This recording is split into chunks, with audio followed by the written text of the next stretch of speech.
Hoy los voy a poner en algo de un aprieto, porque quiero ah, confrontarlos con el prospecto de su partida de este mundo. Me gustaría que pensaran en la idea de estar cerca, saber que está cerca el tiempo de su partida de este mundo y de qué manera enfrentarían ese prospecto. Ah, Quisiera plantearles un reto. Imaginen que ustedes saben que su tiempo está cerca para partir con el Señor y la única forma que tienen para comunicarse con sus seres queridos es por medio de un pedazo de papel, una carta. Este, ¿Qué pondrían en esa carta? ¿Qué sería lo importante que incluirían en un documento así? Seguramente dirían algo como uh, te amo mucho, siempre valorado los momentos que pasamos juntos, pero posiblemente también incluirían algunos datos importantes, ¿no? Por ejemplo, pues ahí tengo una póliza de vida, no está guardada ahí en este lugar o en aquel lugar. Seguramente pensarían en dejarles algunos encargos, cuida de esto, cuida de aquello. Uh, pero el caso es que usarían un documento así solamente para poner cosas importantes. Me imagino que no serían del tipo de personas que aprovecharían algo así como para decir algo tan trivial como acuérdate de sacar la basura o de pagar el recibo de la luz, porque eso es muy trivial. En un documento así lo que uno pondría sería solamente lo que es importante. Y y ese es el punto. Y um, el libro de 2 de Timoteo es básicamente eso. Es el último documento, la última oportunidad que tiene el apóstol Pablo de decirle ciertas cosas a Timoteo, que quiere estar muy seguro de que Timoteo las sepa y que las recuerde y que las pueda conservar. El hecho que 2 Timoteo es precisamente eso, esa despedida de Pablo, hace que cada una de las palabras de ese libro tenga más gravedad. Es un libro pequeño, solamente son 4 capítulos, pero sabiendo que Pablo escribió esto, plenamente consciente de que pronto él iba a estar con el Señor, podemos tener la confianza de que todo lo que se escribió, no hay ningún detalle trivial en el libro de 2 de Timoteo. No hay ningún comentario que Pablo simplemente dijo ahí de pasada, sino que todo trae un significado importante para Pablo. Porque al escribir algo así, él se hubiera encargado de no desperdiciar esa oportunidad. Ahora, Pablo no es el único que da un tratado de despedida. El libro entero de Deuteronomio es prácticamente el discurso de despedida de Moisés, hablándole al pueblo de Israel, tratando de asegurarse que ellos recuerden ciertas lecciones importantes, que memoricen cosas, que recuerden ciertas experiencias que tuvieron en el desierto y que las conserven. La preocupación de Moisés era que conservaran ese conocimiento para que los guiara. El mismo Señor Jesús tiene un discurso de despedida antes de ser ascendido al cielo, en el que le da a sus discípulos algunas palabras. Podríamos pensar del libro de Apocalipsis como el tratado de despedida del apóstol Juan a toda la iglesia. Y 2 de Timoteo encaja dentro de esta categoría. Ahora, todos estos tratados o discursos de despedida suelen tener ciertas cosas en común. Por ejemplo, todas ellas reafirman la palabra de verdad que se ha venido enseñando. Es un recordatorio de las cosas que se han aprendido, de las lecciones que Dios le ha dado al hombre. Y la segunda cosa que casi todas ellas incluyen es la advertencia de que el seguir esos preceptos y esas enseñanzas viene con ciertos riesgos y peligros, tanto internos como externos. Internamente habrá tentación, habrá deseos de abandonar esas enseñanzas y esa verdad, pero exteriormente también habrá peligros, habrá potencias, personas de poder que van a usar fuerza, van a usar intimidación para obligar al pueblo de Dios a alejarse de las enseñanzas, o a los cristianos de alejarse de las enseñanzas que han recibido. Así es de que es una advertencia de los peligros que vienen como parte de conservar estos preceptos y mandamientos y enseñanzas que se nos han dado. Pero todos estos discursos de despedida también tienen un tercer elemento, que es una esperanza, un ánimo, la promesa de tener un ayudador en Dios, la protección de Dios, la ayuda del Espíritu Santo, por ejemplo. Siempre hay incluido una forma de apoyo para poder llevar a cabo lo que se está mandando. Entonces, esto es lo que Pablo está haciendo con su segunda carta a Timoteo. Ahora, Pablo comienza en esta carta combinando dos ideas que a simple vista parecen ser contradictorias, pero que Pablo está tratando de darle a entender a Timoteo, que en realidad estas dos cosas son ciertas al mismo tiempo. Y lo primero que insiste Pablo es en conservar la doctrina, en la fe que nosotros hemos tenido, la doctrina en Cristo Jesús, o la fe en Cristo Jesús, que nos mantengamos fieles a ello. Eso es el mensaje de la muerte, de la resurrección, y que el Señor pronto va a volver. Esta es la doctrina que es el fundamento de la fe cristiana. Todo el edificio del cristianismo descansa sobre este fundamento: el mensaje de la vida, la muerte, la resurrección de Jesucristo y el poder con el que Él fue manifestado. Una de las cosas que Pablo, me gusta mucho cómo habla del Evangelio. En su introducción al libro de Romanos dice al Señor Jesús que es descendiente de David según la carne, pero que fue declarado Hijo de Dios por el poder del Espíritu Santo por medio de la resurrección. Y este es el fundamento de nuestra fe que Pablo quiere reafirmar y exhortar a Timoteo que lo conserve. Pero al mismo tiempo que Pablo predica un evangelio de poder, de amor y de resurrección, al mismo tiempo es cierto que Pablo mismo se encuentra en una mala situación. Precisamente cuando escribe esta carta, él está preso en Roma esperando su ejecución. Y lo que Pablo quiere darle a entender a Timoteo es de que estas dos cosas son ciertas al mismo tiempo. Ahora, mucha gente, al ver estas dos experiencias manifestándose al mismo tiempo, algunos reaccionan de diferentes maneras, y todos tenemos que enfrentar esto tarde o temprano. Hay personas que nunca han tenido que enfrentar esto, el sufrimiento que viene junto con servir a Dios. En unos casos simple y sencillamente porque no están siguiendo a Jesús suficientemente de cerca para experimentarlo, y en otras ocasiones porque simplemente no han seguido a Jesús por mucho tiempo todavía. Pero lo que sí podemos estar seguros es de que si sigues a Jesús, tarde o temprano vas a experimentar sufrimiento por causa de ello. Y cuando los creyentes experimentan estas cosas, hay dos formas en las que la gente reacciona. Una, hay personas que no pueden ver cómo sea compatible servir a un Dios poderoso de amor y de resurrección y al mismo tiempo sufrir a causa de ese Dios. Pero hay otras personas que entienden que el sufrimiento es parte del servicio a ese Dios de poder y de amor y de resurrección. Y entonces entramos a este pasaje que vamos a leer, y quiero que entendamos estas cosas antes de leerlo, porque de nuestro punto de vista moderno, a lo mejor leer esto nos puede parecer de Pablo que es un poco sentido, un poco amargo de algo trivial que pasó, pero en realidad no, porque esta es la despedida de Pablo, así es de que él no tiene tiempo y no va a desperdiciar el espacio hablando de cosas triviales.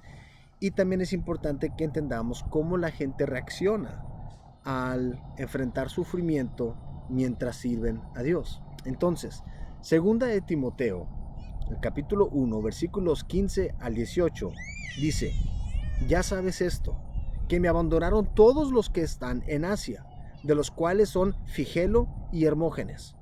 Tenga el Señor misericordia de la casa de Onesíforo, porque muchas veces me confortó y no se avergonzó de mis cadenas, sino que cuando estuvo en Roma me buscó solícitamente y me halló. Concédale el Señor que haya misericordia cerca del Señor en aquel día. Y cuánto nos ayudó en Éfeso, tú lo sabes mejor.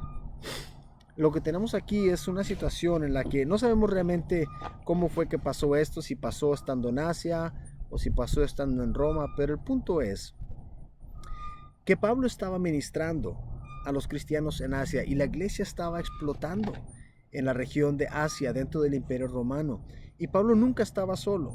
Pablo siempre tenía un grupo ministerial rodeándolo, gente que colaboraba junto con él, que predicaba junto con él, que ministraba a su lado, y la iglesia en Asia estaba explotando y creciendo, y el Espíritu Santo se estaba manifestando de maneras potentes en aquella región, y todo esto iba re bien.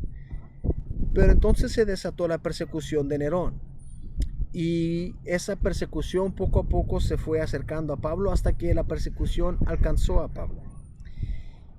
Y cuando Pablo fue arrestado y cuando él fue a juicio, todos estos que estaban sirviendo junto con él, todos aquellos que ministraban junto con Pablo, que habían visto el poder del Espíritu Santo obrando en las vidas de gente, lo abandonaron, lo dejaron solo.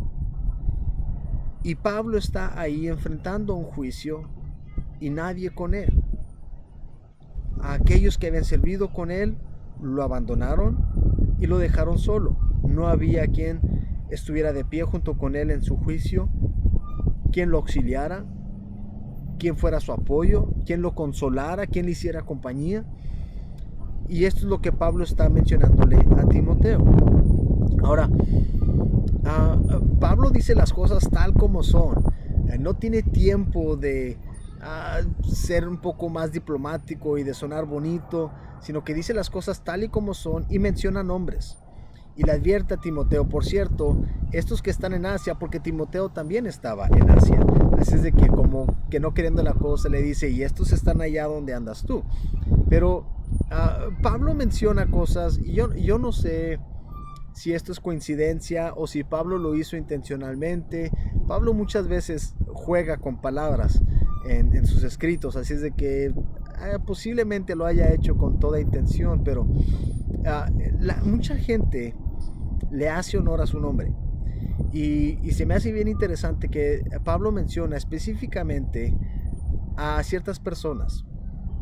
Entre los que abandonaron a Pablo, dice, están Figelo y Hermógenes. Ahora, lo interesante de Hermógenes es de que el nombre, ahora no sabemos nada de estos dos individuos, excepto lo que nos escribe Pablo aquí en esta carta.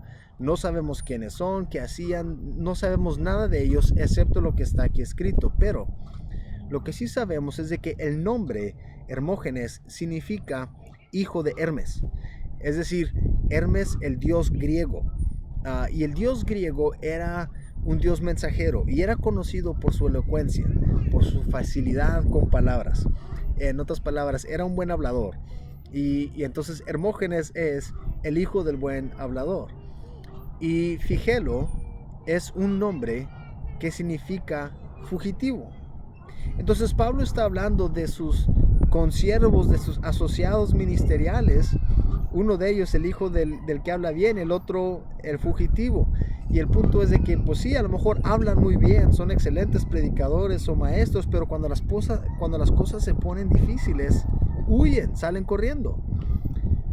Pero Pablo dice que Dios tenga misericordia de la casa de Onesíforo, porque Onesíforo es diferente.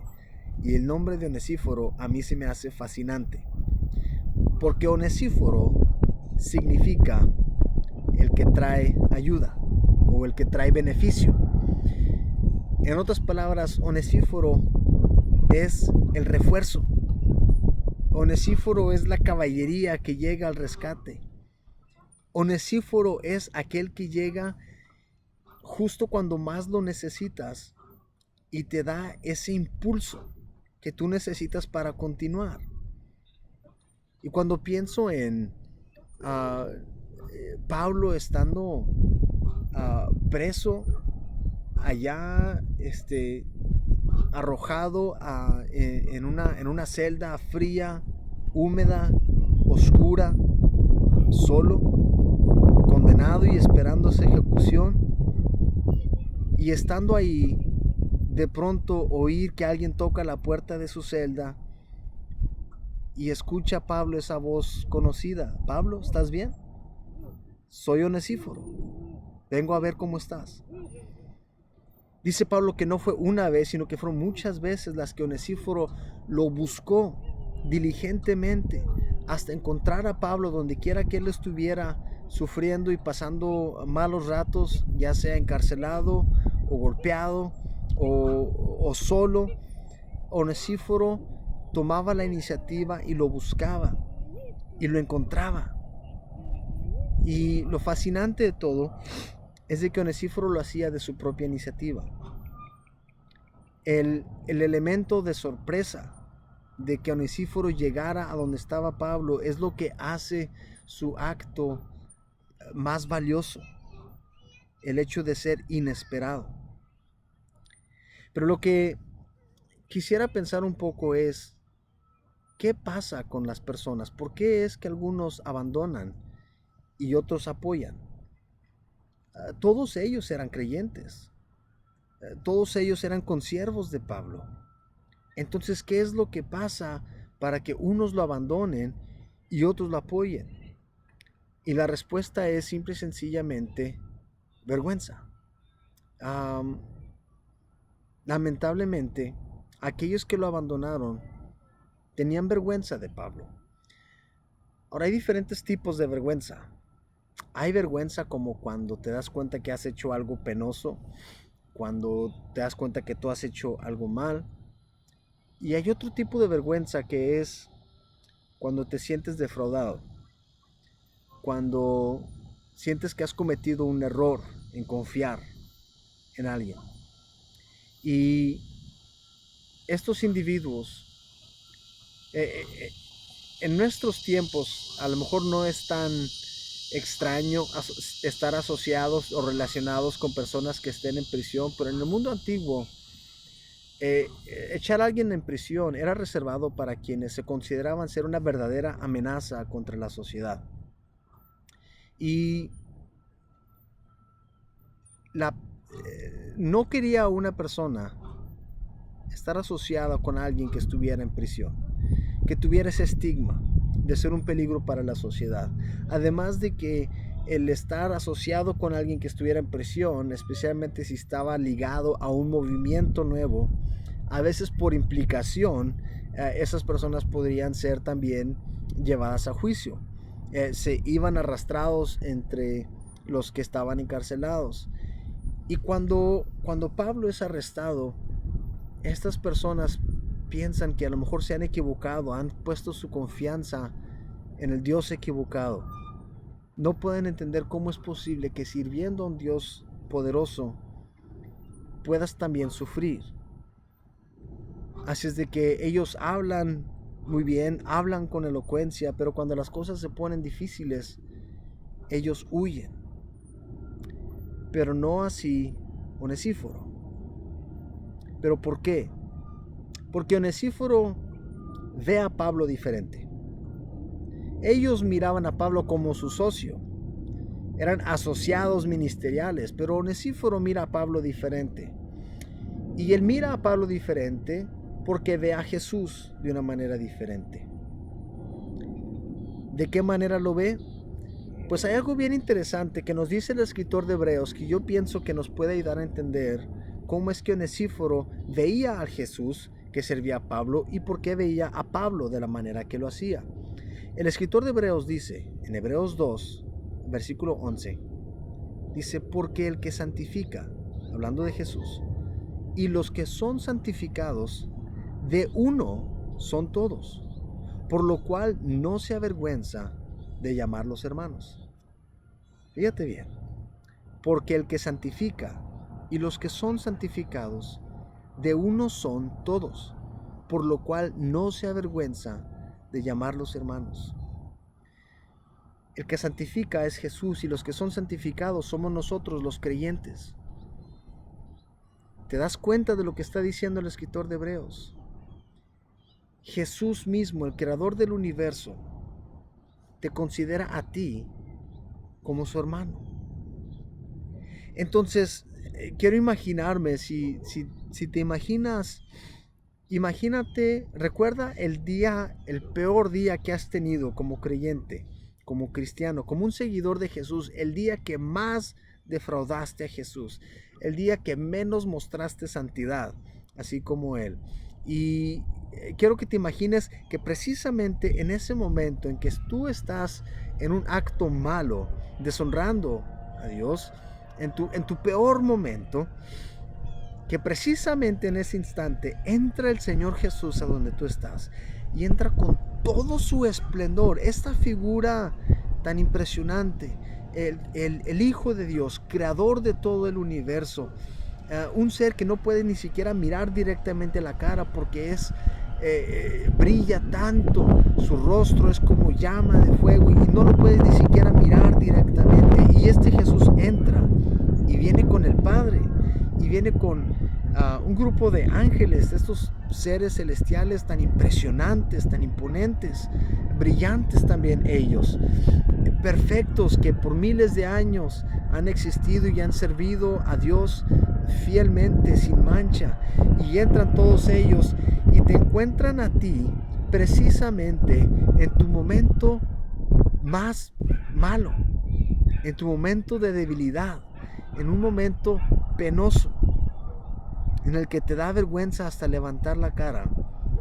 Y en ese momento viene el Señor Jesús y pone su brazo sobre ti y dice: quiero presentarles a mi hermano o a mi hermana. Eso es lo que el escritor de Hebreos está diciendo. Tanto Jesús como nosotros al mismo ser llamamos Padre. Él nos llama hermanos. Y del punto de vista de alguien como Onesíforo, que entiende correctamente el Evangelio, Onesíforo reconoce que Jesús lo ve a él como su hermano. Y entonces Onesíforo ve a Pablo como su hermano también, porque sirve al mismo Jesús. Y la conclusión de Onesíforo es: si Jesús no se avergonzó de mí, ¿cómo me puedo avergonzar yo de él? Si Jesús fue deshonrado para que nosotros fuéramos honrados, no es gran cosa que yo sea deshonrado para honrar a Jesús.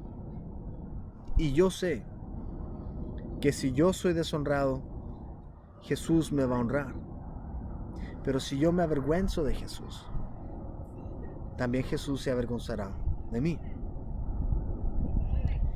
Entonces, cuando veo la experiencia que Pablo relata con Onesíforo,